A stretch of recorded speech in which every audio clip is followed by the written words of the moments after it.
반갑습니다. 문화 콘텐츠 산업의 대표 분야, 오늘은 디지털 콘텐츠에 대해서 공부하겠습니다. 이 영역도 역시 범위가 넓습니다. 차근차근 알아보겠으니 놓치지 말고 따라와 주세요. 이미 몇 번 강조했던 것처럼 앞선 내용이 토대가 되어야 다음 내용을 이해할 수 있습니다. 그러니 지난 강의가 잘 생각나지 않는 학생들은 영상을 다시 확인해 주시기 바랍니다. 자, 그러면 시작하겠습니다. 마찬가지로 질문에서부터 시작합니다. 이번 질문의 시작은 미궁, 라비린토스입니다. 미궁은 미로와 비슷한 개념이지요. 내부에 복잡한 갈림길을 만들어 쉽게 빠져나오지 못하도록 만든 구조물을 뜻합니다. 이 미궁 혹은 미로는 아주 오래된 개념이에요. 여러 옛 이야기가 제시됩니다. 특히 그리스 신화에 나오는 테세우스 이야기, 크레타 섬의 미궁이 유명한데요. 흔히 그리스 신화라고는 하지만 이는 하나의 국가에 대한 이야기가 아닙니다. 현재의 그리스 지역에 산재했던 여러 도시국가에서 제각각 믿었던 신들의 이야기를 종합하고 정리한 결과물이에요. 여러 국가가 통합되어 가는 과정에서 신화도 정돈됩니다. 그리스 신화의 핵심 캐릭터는 올림포스 12신이죠. 이 중에서도 제우스와 그의 부인 헤라가 중요한 역할을 합니다. 이들과 이들의 자손이 다양한 이야기를 펼치고 있어요. 제우스는 그리스 신화의 절대적인 강자이면서 바람둥이로 제시됩니다. 그는 신들뿐만 아니라 요정, 인간, 동물들과도 관계를 맺으면서 자손을 널리 퍼뜨리지요. 캐릭터가 이렇게 설정된 이유를 사회적 관점에서 살펴보면 제우스라는 신을 믿었던 지역 공동체, 작은 국가들이 점차 성장하면서 다른 신들을 믿는 주변의 공동체들을 포섭해가는 과정이다 라고 볼 수 있겠습니다.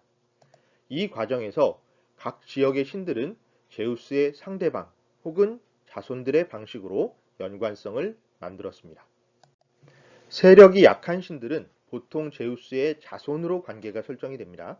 반면 헤라처럼 강력한 세력을 가진 신은 제우스와 엇비슷한 지위를 가진 캐릭터로 설정되고요. 그러니까 그리스 신화는 결국 제우스를 믿는 신화 공동체가 주변의 다른 공동체들을 흡수하고 통합하면서 올림푸스 12신이라는 신화 체계를 중심으로 이야기를 형성해 나가는 과정이라고 볼 수 있겠습니다. 그 과정에서 몇 단계에 걸쳐서 변화가 일어납니다. 대표적인 사례가 영웅 캐릭터인데요. 여러 영웅 중에서 첫 번째 단계에 해당하는 인물이 헤라클레스입니다. 헤라클레스는 거의 신과 동격이죠. 그런데 이 캐릭터는 힘을 기반으로 과제를 수행합니다. 본인이 가진 강력한 육체적인 힘을 이용해서 여러 시험을 통과하면서 신의 영역으로 다가가는 존재라고 할 수 있겠어요. 이처럼 힘을 내세운 영웅의 시대가 지나고 다음으로 등장한 영웅이 테세우스인데요. 바로 이 인물입니다. 그런데 테세우스는 헤라클레스를 존경해서 그의 발자취를 따라가면서 모험을 떠납니다. 하지만 테세우스는 헤라클레스만큼 힘이 세지는 않아요. 대신 지략이 출중합니다. 이를 이용해서 주어진 과제를 해결하죠. 그런데 이 인물에게는 큰 약점이 있습니다. 테세우스는 너무 잘생겼어요. 그래서 여러 문제가 발생합니다. 그 중에 하나가 바로 미궁과 연관되어 있습니다.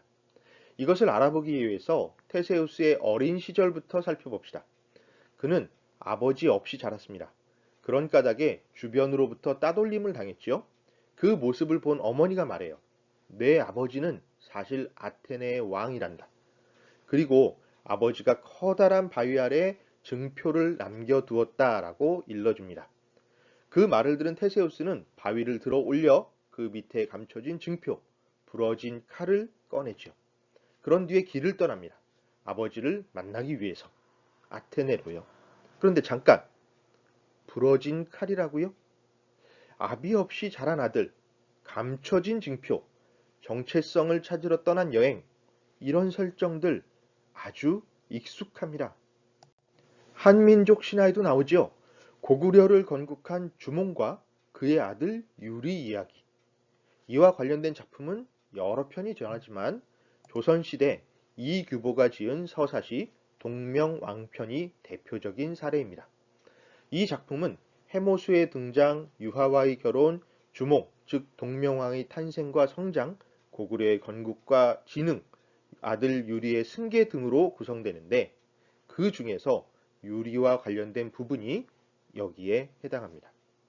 테세우스가 그러했듯 유리도 아버지가 없다는 이유로 따돌림을 당하지요. 그러자 어머니가 아버지가 사실 고구려의 임금이라는 것을 알려주고요. 이에 유리는 바위 위에 돋아난 소나무 밑에서 증표를 찾는데 그것이 바로 부러진 칼입니다. 정말 비슷하죠? 다른 점은 유리 이야기에서는 증표를 찾는 과정에 수수께끼 풀이가 강조되고 테세우스 이야기에서는 모험이 강조된다는 것입니다. 스토리텔링의 관점에서는 같은 모티브를 다른 장르로 표현했다라고 할 수 있겠네요. 이처럼 다른 지역에서 각각 전승되지만 비슷한 요소를 가진 이야기를 원형 서사, 즉 인류의 보편적인 이야기라고 합니다. 테세우스와 유리의 이야기는 아버지 찾기, 한자로는 찾을 심, 아비 부자를 써서 신부설화라는 원형 서사를 내포한 것입니다. 자, 다시 테세우스 이야기로 돌아갑시다. 아버지가 남긴 징표, 부러진 칼을 품고 길을 떠난 테세우스는 마침내 아테네에 당도합니다. 이제 여행은 끝났지만 모험은 아직 끝나지 않았습니다. 테세우스가 아무리 증표를 가지고 있더라도 단박에 왕의 아들로 인정받지는 못했어요. 아버지는 이미 재혼을 했고 후계자 자리를 노리는 세력들이 있습니다. 그들에게는 갑자기 나타난 테세우스가 달가울 리 없겠지요. 그래서 테세우스는 또 다른 모험의 길을 떠나야 했습니다. 예전보다 더 힘든 과제를 수행해서 자신의 능력을 증명하고 대중의 지지를 단박에 끌어올려야 했던 것이죠. 그렇게 해야 마침내 후계자로 인정받을 수 있는 까닭입니다. 이제 테세우스는 바다 건너 크레타 섬으로 향합니다. 이야기의 방향을 잠깐 돌려봅시다. 크레타에 대해 먼저 알아볼게요. 이곳은 최초의 유럽 문명인 미노아 문명의 발생지로 당시에는 아테네보다 훨씬 강대국이었습니다. 미노스라는 왕이 강력한 함대를 거느리고 지중해 일대를 장악하고 있었죠. 이 왕에게는 아름다운 부인 파시파에가 있었는데 이 왕비가 사랑에 빠집니다. 남편이 있음에도 불구하고요. 하필이면 사람도 아니고 소에게 사랑을 느껴버려요. 이런 설정은 크레타가 본래 소를 숭배했던 지역이기 때문이다 라고 설명되기도 합니다. 어쨌든 사랑에 눈먼 왕비는 소를 유혹하기 위해서 암소로 분장을 하고 성적인 교합을 시도합니다. 그런데 왕비가 이런 행동을 하도록 도와준 사람이 유명한 발명가 다이달로스예요. 왕비는 소와의 교접을 통해 임신하는데 출산 후에 보니 아이는 몸은 사람인데 머리는 황소인 괴물로 태어납니다. 이 괴물이 난동을 부리고 사람을 잡아먹어요. 그래서 왕은 미궁을 만들어서 괴물을 가두라고 합니다. 괴물이 태어나는데 빌미를 제공했던 발명가 다이탈로스를 불러 한 번 갇히면 다시는 밖으로 빠져나올 수 없는 미궁을 만들라고 명령하죠. 이것이 크레타 섬의 미궁입니다. 미궁이 완성되자 괴물을 가두고 모든 비밀을 알고 있는 다이탈로스의 죄를 물어 아들과 함께 미궁에 감금해 버립니다. 비록 가두기는 했지만 괴물에게도 먹이를 주어야 했죠. 그런데 그 먹이가 사람이었습니다. 자기 나라에서 이런 짓을 할 수는 없으니 속국이었던 아테네에게 선남 선녀 7명씩을 보내라고 했습니다. 이 사실을 알게 된 테세우스가 괴물의 먹이가 되겠다고 나섭니다. 아무도 나서지 않는 일에 자원해서 단박에 대중의 이목을 끌었어요. 이것이 그가 선택한 새로운 모험입니다. 쉬운 일은 결코 아니지만 성공한다면 누구도 넘볼 수 없는 후계자의 자격을 갖추게 되지요. 그는 자신의 운명을 걸고 크레타로 떠나는 배에 오릅니다. 한편 이 소식은 크레타에도 전해져 사람들의 관심을 끌게 됩니다. 아테네 왕자 테세우스가 탄 배가 도착하자 수많은 사람들이 몰려들어 구경하는데요. 그들 중에는 크레타의 공주 아리아드네도 있었습니다. 아까 테세우스를 설명하면서 이 인물에게는 한 가지 문제가 있다고 했죠. 무엇인지 기억하십니까? 맞습니다. 바로 그는 너무 잘생겼다라는 점입니다. 항상 잘생긴 것들이 문제예요. 지금껏 여러 명이 그랬던 것처럼 아리아드네도 테세우스에게 반해버립니다. 공주의 신분이지만 사랑에 빠져서 그에게 국가 기밀인 미궁의 사정을 털어놓고 심지어 탈출 방법까지 알려줍니다. 공주는 속국의 왕자에게 빨간 실이 감긴 실타래를 건넵니다. 그리고 말하지요. 실타래를 풀면서 미궁으로 들어가라고. 괴물을 무찌른 후에 다시 실타래를 감으면서 나오면 미궁에서 빠져나올 수 있다고요. 테세우스는 고마워하면서 당신이 나라보다 나를 선택했으니 내가 돌아갈 때 당신을 데리고 우리나라로 돌아가겠습니다. 라고 약속을 합니다. 그리고 용감하게 미궁으로 들어가죠. 열심히 싸워서 괴물을 무찌른 뒤에 공주가 알려준 방법을 이용해서 무사히 빠져나오게 됩니다. 그러면서 공주와 함께 본국으로 돌아갑니다. 그런데 아직 문제는 끝나지 않았습니다. 우선 신화의 내용을 그대로 전하자면 테세우스가 잠이 들었는데 꿈에서 디오니소스, 로마 시대에는 바쿠스라고 불렸던 환락의 신이 나타납니다. 그리고 공주를 무인도에 버려두고 가라. 내가 신부로 맞이하겠다. 라고 신탁을 내려요. 이에 따라 테세우스는 배를 멈추고 공주를 무인도에 내려준 뒤에 본국으로 돌아갑니다. 그리고 아테나의 후계자가 되죠. 그런데 이건 어디까지나 테세우스의 입장에 불과합니다. 실제로 그런 신탁이 있었는지 누구도 증명할 수가 없죠. 어쨌든 신화에서는 공주가 디오니소스와 만나 함께 여생을 보냈다고 되어 있습니다.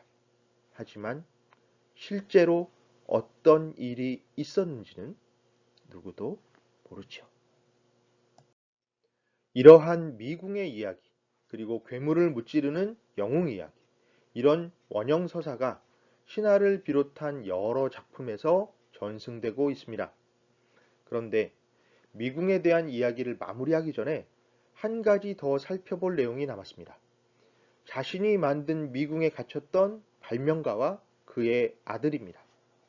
당시에는 발명가가 유명했지만 후세 사람들은 아들의 이름을 더 잘 알고 있습니다. 바로 이카루스이죠. 발명가 아버지가 미궁에서 탈출할 방법을 드디어 찾아냅니다. 지중해 일대는 건조한 기후거든요. 그래서 지붕이 따로 없는 경우가 많습니다. 발명가는 여기에 착안하여 날개를 만들고 밀랍을 녹여 등에 붙인 다음 하늘로 날아오릅니다. 그런데 우리처럼 아들 이카루스도 아버지 말을 참 안 듣습니다. 그렇게 경고를 했지만 하늘을 날게 되었다는 기분에 취해서 태양 가까이 날아가지요. 그리고 밀라비도가 날개가 떨어져 추락하고 맙니다. 이것을 흔히 이카로스의 추락이라고 하는데요.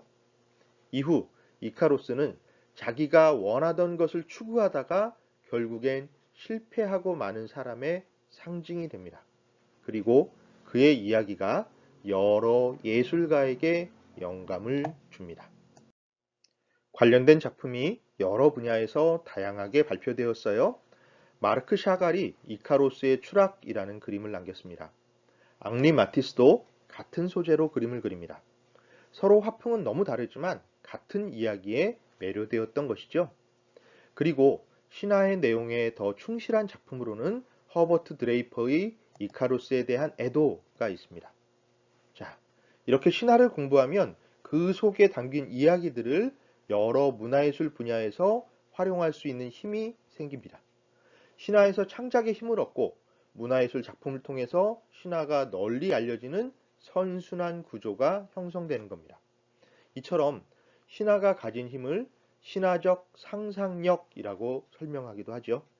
그런데 이 신화적 상상력은 문화예술 분야에만 국한되지는 않습니다. 과학기술 분야에도 이런 상상력이 더해집니다. 우선 천문학 분야에서는 태양에 가장 가까이 접근하는 소행성에 이카로스라는 이름을 붙였습니다. 하나 더 소개할까요? 이것은 우주선인데요. 일본 우주항공연구개발기구에서 개발한 탐사선인데 세계 최초로 우주범선 기술로 제작되었습니다. 우주범선이란 궤도에 오르면 돛을 활짝 펴고 여기에 부딪히는 태양광과 태양풍 등의 압력을 이용해서 추진력을 얻는 방식입니다. 이 우주선은 2010년 5월에 금성을 향해 발사되었죠. 금성을 지나 지구의 반대편을 탐사하는 임무를 수행했습니다.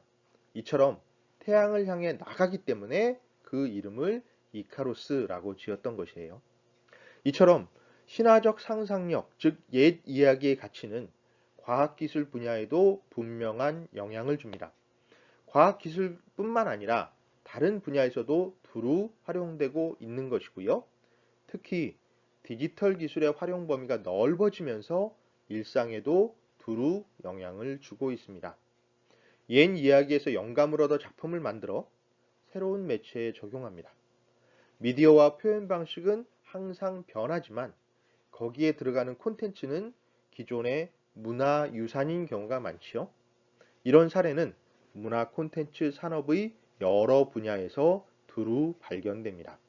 그러니 열심히 공부합시다. 공부가 창작과 분석의 폭을 넓혀줍니다.